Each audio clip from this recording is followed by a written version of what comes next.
بسم الله الرحمن الرحيم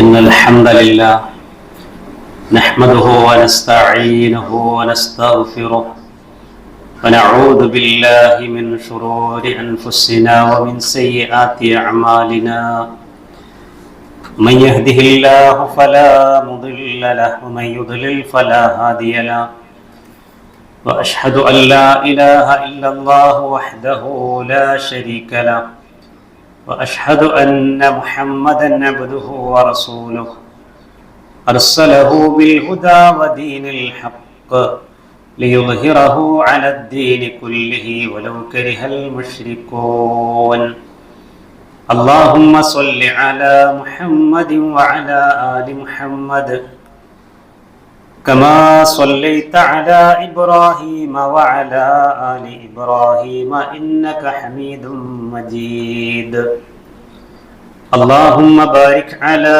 محمد وعلى آل محمد كما باركت على إبراهيم وعلى آل إبراهيم إنك حميد مجيد أما بعد فإن خير الكتاب كتاب الله وخير السنن سنن محمد صلى الله عليه وسلم وشر الأمور محدثاتها وكل محدثة بدعة وكل بدعة ضلالة وكل ضلالة في النار أعوذ بالله من الشيطان الرجيم يا أيها الذين آمنوا اتقوا الله حق تقاته ولا تموتن إلا وأنتم مسلمون بسم الله الرحمن الرحيم قل إن كنتم تحبون الله فاتبعوني يحببكم الله ويغفر لكم ذنوبكم والله غفور رحيم സ്നേഹാദരണീയരായ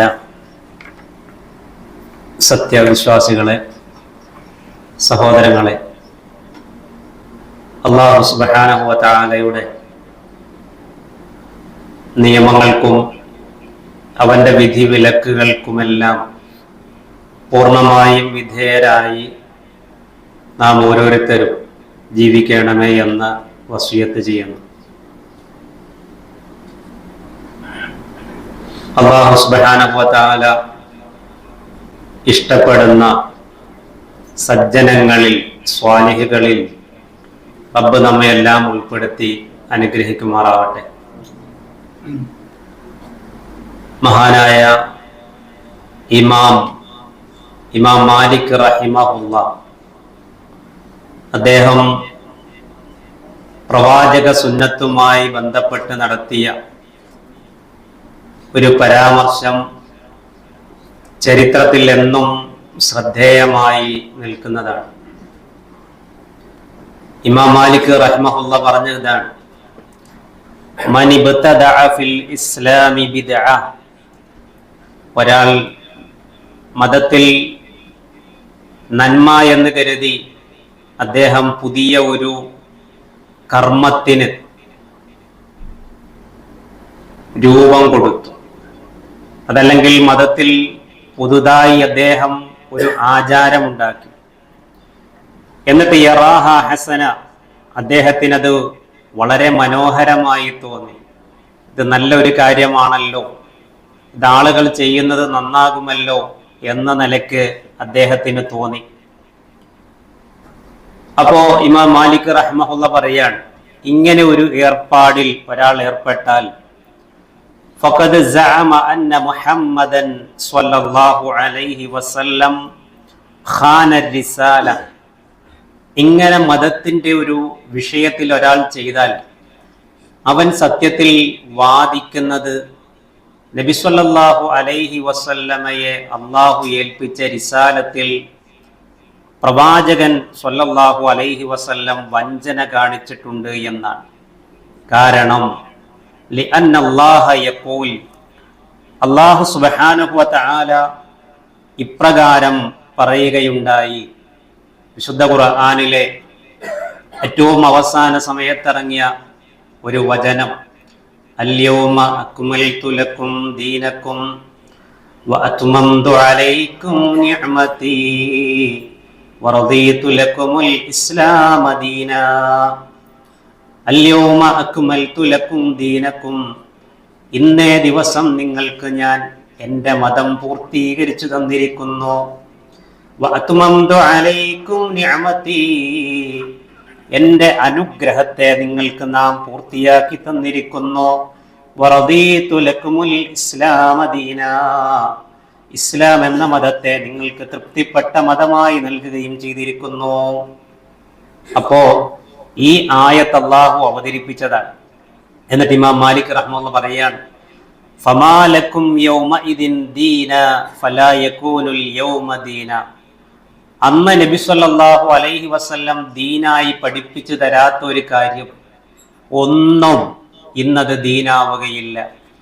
അപ്പൊ നമ്മൾ എങ്ങനെ വിശ്വസിക്കണം, എങ്ങനെ നമസ്കാരമടക്കമുള്ള ഇബാദത്തുകൾ നിർവഹിക്കണം, എങ്ങനെ ഒരു ദാമ്പത്യ ജീവിതം നയിക്കണം, എങ്ങനെ നമ്മുടെ ജീവിതത്തിലെ മതപരമായ ഓരോ ചലനങ്ങളും മുമ്പോട്ട് പോകണം എന്ന വിഷയത്തിൽ റസൂലുള്ളാഹി സ്വല്ലല്ലാഹു അലൈഹി വസല്ലമയുടെ മഹിതമായ സുന്നത്ത് ഇവിടെ നിലനിൽക്കുന്നുണ്ട്. അപ്പൊ ആ സുന്നത്തിനപ്പുറമുള്ള ഒരു കാര്യം മതത്തിൽ ഒരാൾ നന്മ എന്ന് വിചാരിച്ചു തുടങ്ങിയാൽ പ്രവാചകൻ റിസാലത്തിൽ വഞ്ചന കാണിച്ചു എന്ന മഹാകുറ്റമാണ് അവൻ ചെയ്യുന്നത് എന്ന് ഇമാം മാലിക് റഹ്മത്തുള്ളാഹി പറയുകയാണ്. അതുകൊണ്ട് പ്രിയമുള്ളവരെ, നമ്മൾ വളരെയേറെ ശ്രദ്ധിക്കേണ്ട ഒരു വിഷയമാണ്. ഈ ഒരു അടിസ്ഥാനത്തിലാണ് നമ്മുടെ ഓരോ ആചാരങ്ങളെയും നമ്മൾ വിലയിരുത്തേണ്ടത്. നമുക്കറിയാം, സുന്നത്ത് എന്ന മനോഹരമായ ഒരു വൃക്ഷം, ആ വൃക്ഷത്തെ ഒരുപാട് വള്ളിപ്പടർപ്പുകൾ വരിഞ്ഞു മുറുകി എന്താണ് സുന്നത്ത് എന്നറിയാതെ ഒരുപാട് ആളുകൾ ജീവിക്കുന്നുണ്ട്. നാട്ടിൽ നടമാടി വരുന്ന ബിദ്അത്തുകളാണ് പലപ്പോഴും സുന്നത്തുകൾ എന്ന ആളുകൾ തെറ്റിദ്ധരിച്ചിരിക്കുന്നു. ഉദാഹരണം പറഞ്ഞാൽ, ഒരു മരണ വീട്ടിൽ ഒരാൾ മരണപ്പെട്ട് കഴിഞ്ഞാൽ ആ മയ്യത്തിന്റെ അടുത്ത് വെച്ച് ആളുകൾ വിശുദ്ധ ഖുർആൻ പാരായണം ചെയ്യുന്നു, സൂറത്ത് യാസീൻ ഓതുന്നു. ആ ഓതുന്ന ഒരാൾ പോലും അതൊരു മോശമായ കാര്യമാണെന്ന് ധരിച്ചുകൊണ്ടല്ല ചെയ്യുന്നത്. മയ്യത്ത് കുളിപ്പിച്ച് കഫൻ ചെയ്ത് കൊണ്ടുപോകുമ്പോ ആ മയ്യത്തിന്റെ പിന്നിൽ പോകുമ്പോ ലാ ഇലാഹ ഇല്ലല്ലാഹ് എന്ന ദിക്റ് ചൊല്ലുന്നു. ഒരാൾ പോലും അത് മോശമാണ് എന്ന് വിചാരിച്ചു കൊണ്ടല്ല ചെയ്യുന്നത്. ഖബറിന്റെ അടുത്തെത്തിയാൽ തൽക്കീൻ ചൊല്ലിക്കൊടുക്കുന്നു. നിന്റെ റബ്ബാരെന്ന് ചോദ്യം മലക്ക് ചോദിക്കുമ്പോ അല്ലെന്ന് പറയണം. ഇമാമാരെന്ന് ചോദിക്കുമ്പോൾ അതിന്റെ ഉത്തരം നീ ഇങ്ങനെ കൊടുക്കണം. അതേപോലെ നിന്റെ ഓരോ കാര്യങ്ങളെ പറ്റി, ദീനിനെ പറ്റി ചോദിക്കുമ്പോൾ ഇന്ന മറുപടി നൽകണം എന്നിങ്ങനെയുള്ള തൽക്കീൻ, ചോദ്യവും ഉത്തരവും. അതേപോലെ തന്നെ ഒരു മരണം നടന്നു കഴിഞ്ഞാൽ പിന്നീട് ആ വീട്ടിൽ, മരിച്ച വീട്ടിൽ 3-ന്റെ അന്ന് ചൊല്ലുന്ന 70,000 വരുന്ന ലാ ഇലാഹ ഇല്ലല്ലാഹ് എന്ന ദിക്ർ, അതുപോലെ തന്നെ 14-നും 40-നും ആണ്ടിനും നടക്കുന്ന ആചാരങ്ങൾ, ഇതൊക്കെ സത്യത്തിൽ നമ്മൾ ധരിച്ചു വെച്ചിട്ടുള്ളത് റസൂലുള്ളാഹി സ്വല്ലല്ലാഹു അലൈഹി വസല്ലമയുടെ കാലം മുതൽ നടമാടുന്ന ഒരു കാര്യമാണെന്നാണ്.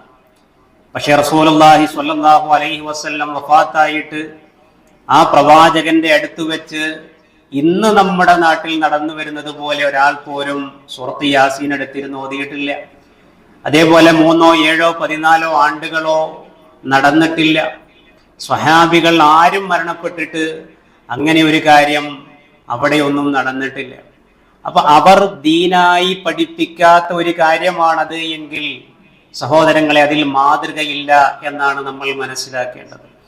അപ്പൊ സ്വാഭാവികമായി പലരും ചിന്തിക്കും, അങ്ങനെയാണെങ്കിൽ നമ്മുടെ ഉമ്മയും ഉപ്പയും മരണപ്പെട്ട് കഴിഞ്ഞാൽ പിന്നെ അവർക്ക് വേണ്ടി മക്കൾ എന്ന നിലക്ക്, ബന്ധുമിത്രാദികൾ എന്നുള്ള നിലക്ക് നമ്മൾ പല പുണ്യകർമ്മങ്ങളും ചെയ്യേണ്ടതില്ലേ? ഇതൊന്നും വേണ്ട എങ്കിൽ പിന്നെ എന്താണ് അവർക്ക് വേണ്ടി ചെയ്യുക എന്ന ഒരു സംശയം നമുക്കുണ്ടാവും.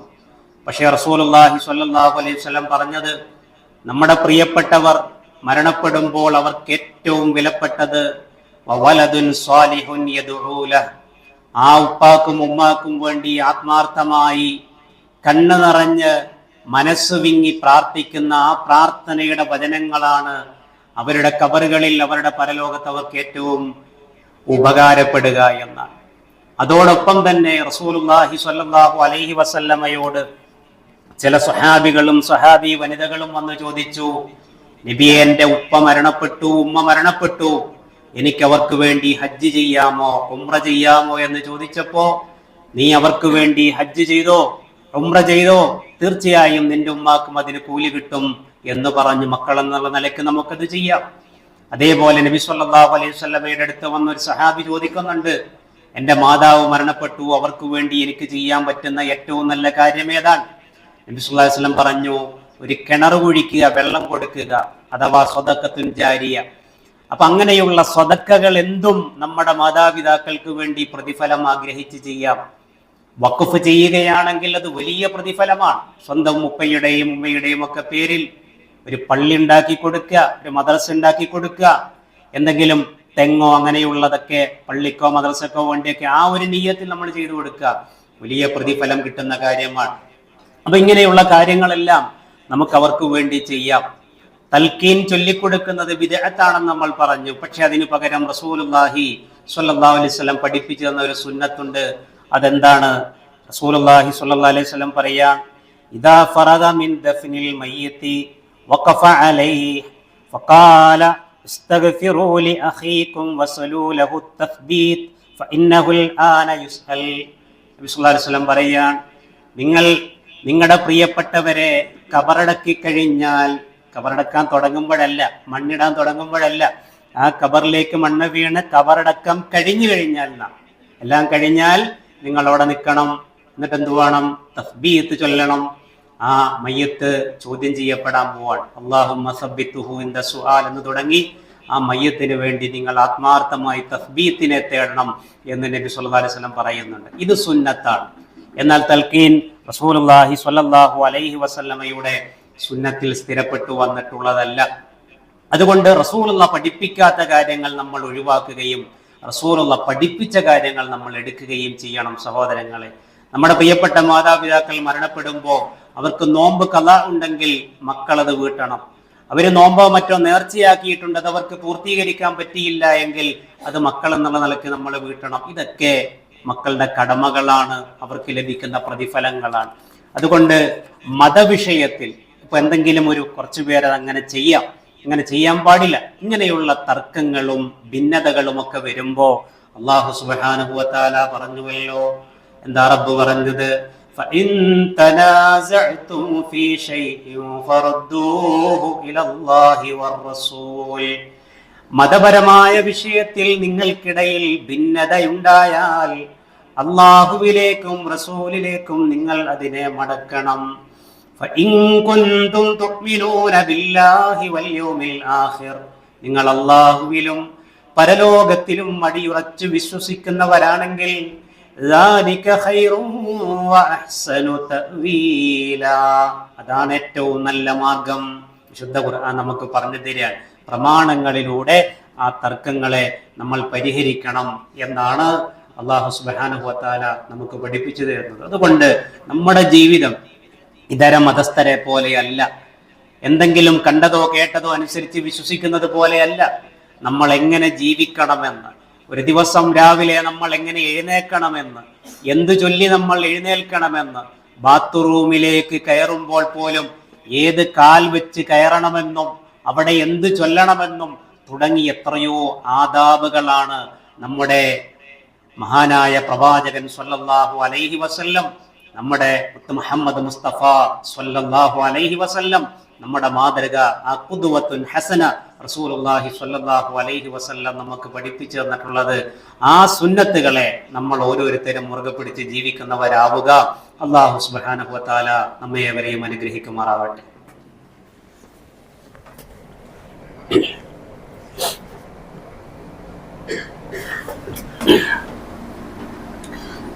അൽഹംദുലില്ലാഹ് الحمد لله رب العالمين والصلاة والسلام على أشرف الأنبياء والمرسلين وعلى آله وأصحابه أجمعين أما بعد اتقوا الله عباد الله. അല്ലാഹു സുബ്ഹാനഹു വ തആലയുടെ വിധിവിലക്കുകളും നിയമനിർദ്ദേശങ്ങളും പാലിച്ച് ജീവിക്കണമേ എന്ന് ഒരിക്കൽ കൂടി വസിയത്ത് ചെയ്യുന്നു, ഉപദേശിക്കുന്നു. അല്ലാഹു അവന്റെ സജ്ജനങ്ങളിൽ നമ്മയെല്ലാം ഉൾപ്പെടുത്തി അനുഗ്രഹിക്കുമാറാവട്ടെ. പ്രിയമുള്ളവരെ, പലരുടെയും ജീവിതത്തിൽ പലതരത്തിലുള്ള പരീക്ഷണങ്ങൾ കടന്നു വരുമ്പോൾ നമ്മളതിൽ ദുഃഖിക്കാറും പരിതപിക്കാറുമുണ്ട്, അവർക്ക് വേണ്ടി പ്രാർത്ഥിക്കാറുണ്ട്. പക്ഷെ ജീവിതത്തിൽ ഒരിക്കലും കടന്നു വരരുതേ എന്ന് നമ്മൾ ആഗ്രഹിക്കുന്ന പരീക്ഷണങ്ങൾ മഹാരോഗങ്ങളായി കടന്നു വരുമ്പോൾ നമ്മൾ പതറിപ്പോകുന്ന അവസ്ഥകൾ ഉണ്ടാകാറുണ്ട്, നമ്മൾ തളർന്നു പോകുന്ന അവസ്ഥകൾ ഉണ്ടാകാറുണ്ട്. അത്തരം ഘട്ടങ്ങളിൽ നമുക്ക് താങ്ങും തണലുമാകേണ്ടത് അള്ളാഹുവിലുള്ള വിശ്വാസമായിരിക്കണം. എൻ്റെ ജീവിതത്തിൽ എത്ര വലിയ പരീക്ഷണങ്ങൾ കടന്നു വന്നാലും എൻ്റെ റബ്ബതറിയാതെ, എൻ്റെ റബ്ബത് തീരുമാനിക്കാതെ, എൻ്റെ റബ്ബതിൻ്റെ കിതാബിൽ രേഖപ്പെടുത്തി വെക്കാതെ അത് സംഭവിക്കുകയില്ല. അതെനിക്ക് ഖൈറായിരിക്കും എന്ന് നമ്മൾ ഉറച്ചു വിശ്വസിക്കണം. അങ്ങനെയുള്ളവനാണ് വിശ്വാസി. അതല്ലാതെ ക്യാൻസർ പോലെയുള്ള മഹാരോഗങ്ങൾ വരുമ്പോൾ അല്ലാഹ് എനിക്കത് പിടിച്ചുപോയല്ലോ, ഞാൻ എന്ത് തെറ്റ് ചെയ്തിട്ടാണല്ല എന്നെ ഈ രോഗം കൊണ്ട് നീ എന്നെ പരീക്ഷിച്ചത് എന്നൊക്കെ പലരും ചോദിക്കാറുണ്ടാകും. ഒരുപക്ഷെ നമ്മുടെയൊക്കെ ഒരുപാട് പാപങ്ങൾ, നമ്മൾ ചെയ്തു പോയ ഒരുപാട് പാപങ്ങൾ അള്ളാഹു പുറത്തു തരാൻ അള്ളാഹു നിമിത്തമാക്കിയിട്ടുള്ളത് ഒരുപക്ഷെ അസുഖമാകാം. അതിന്റെ ലാഹിറായ കാരണം നോക്കുമ്പോൾ നമുക്ക് പ്രയാസമുണ്ടാകുമെങ്കിലും അള്ളാഹു അതിന് ഉദ്ദേശിച്ചിട്ടുള്ള ഖൈറ് ചിലപ്പോൾ നമുക്ക് മനസ്സിലാക്കാൻ സാധിച്ചു എന്ന് വരില്ല. അതുകൊണ്ട് ജീവിതത്തിൽ രോഗങ്ങളായി മറ്റു പരീക്ഷണങ്ങളായി ഒക്കെ കടന്നു വരുമ്പോൾ അതിലെ ഖൈറിനെ അല്ലാഹു സുബ്ഹാനഹു വ തആലയോട് തേടണം. 18 വർഷത്തോളം രോഗശയ്യയിൽ കിടന്ന് ശരീരത്തിലൂടെ പുഴുവരിച്ചിറങ്ങുന്ന അവസ്ഥയെത്തിയിട്ട് പോലും മഹാനായ അയ്യൂബ് നബി അലൈഹിസ്സലാം അള്ളാഹുവെ ഞാൻ നിരാശനായിരിക്കുന്നു എന്ന് ഒരിക്കൽ പോലും പറഞ്ഞിട്ടില്ല. അള്ളാഹു എന്റെ പ്രാർത്ഥന നീ എന്തുകൊണ്ട് കേൾക്കുന്നില്ല എന്ന് ചോദിച്ചിട്ടില്ല. മറിച്ച് റബ്ബേ ഞാൻ നിന്നോട് തേടുകയാണ്, ഒരിക്കലും ആ തേട്ടത്തിൽ ഞാൻ നിരാശന ആവുകയില്ല എന്ന് അയ്യൂബ് നബി അലൈഹിസ്സലാം പറയുന്നുവെങ്കിൽ ആ മഹാനായ പ്രവാചകനിൽ നമുക്ക് മാതൃകയുണ്ട് എന്ന് തിരിച്ചറിയുക.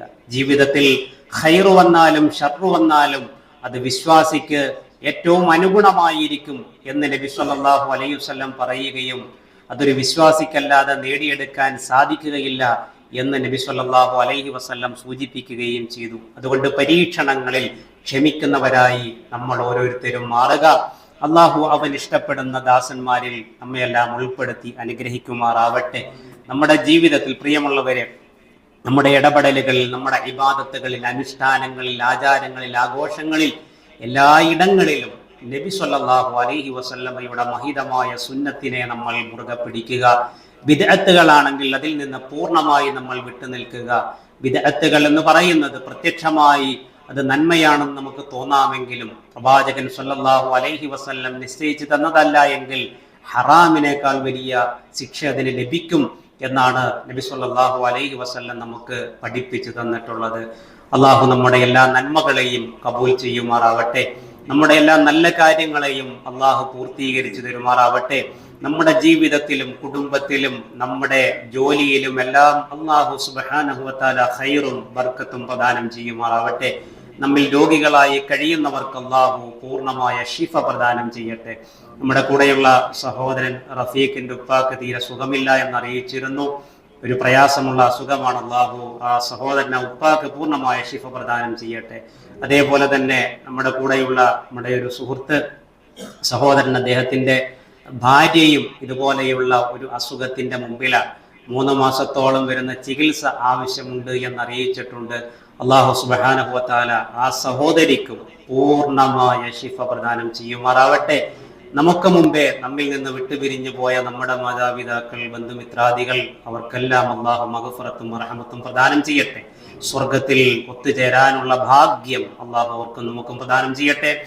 اللهم اغفر للمؤمنين والمؤمنات والمسلمين والمسلمات الأحياء منهم والأموات. اللهم أجرنا من النار، اللهم أجرنا من النار، اللهم أجرنا من النار. ربنا توفنا مسلمين والحقنا بالصالحين. ربنا لا تجعل في قلوبنا غلا للذين آمنوا ربنا إنك رؤوف رحيم. سبحان ربك رب العزة عما يصفون وسلام على المرسلين والحمد لله رب العالمين.